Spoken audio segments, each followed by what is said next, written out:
પોરબંદરમાં મકાનના પુરાવા રજૂ કરવા માટે મૌખિક સૂચના મળતા વધુ એક યુવાને આપઘાત કર્યો છે.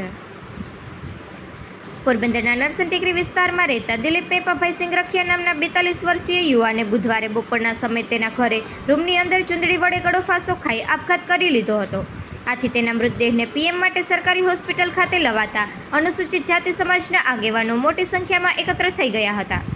મૃતકના પરિવારજનોએ પોલીસને એવું નિવેદન આપ્યું છે કે મૃતક દિલીપને અઠવાડિયા પૂર્વે મહાનગરપાલિકાના કર્મચારીઓએ મૌખિક સૂચના આપી તેના મકાનના પુરાવા રજૂ કરવા જણાવ્યું હતું, જેથી આશરો છીનવાઈ જવાના ભયને લીધે તે ગુમસુમ રહેતો હતો અને અંતે બપોરે ગળો ફાંસો ખાઈ અંતિમ પગલું ભરી લીધું હતું. ભીમ મહોત્સવ સમિતિના પ્રમુખ બાબુભાઈ પાંડાવદરાએ એવું જણાવ્યું હતું કે આ વિસ્તારમાં રહેતા તેઓના સમાજના યુવાને ગત શુક્રવારે પણ મનપ્પાની મૌખિક સૂચના બાદ આપઘાત કરી લીધો હતો. આજે બીજા યુવાને પણ આપઘાત કરી લીધો છે. નરસન ટેકરી વિસ્તારમાં 2 પેઢીઓથી લોકો વસવાટ કરે છે અને મોટાભાગના ગરીબ અને શ્રમિક પરિવારો છે.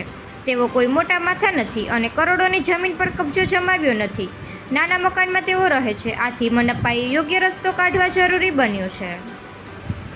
નિપુલ પોપટ, પોરબંદર ટાઈમ્સ. મારું નામ કિરણમાલ ખાવડું છે. નરસન ટેકરી આંબેડકરનગરમાં રહું છું અને આ મારે બીજો બનાવ છે.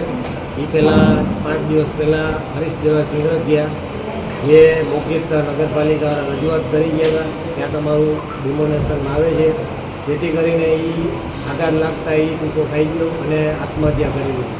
અને આ બીજો બનાવ છે, બરાબર.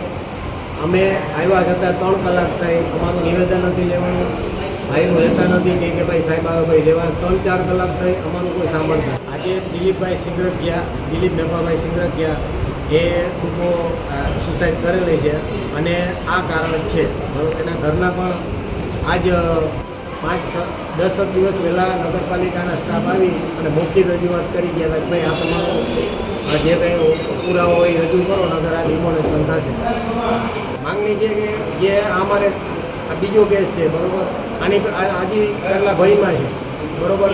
આની પહેલાં આ ત્રીજો બનાવ છે. રબારીમાં ભય થઈ ગયા છે અને અમારામાં 2 જણા હજી પણ ઘણા ભયમાં છે. એ પગલું ભરે એ આ જવાબદારી નગરપાલિકાની છે.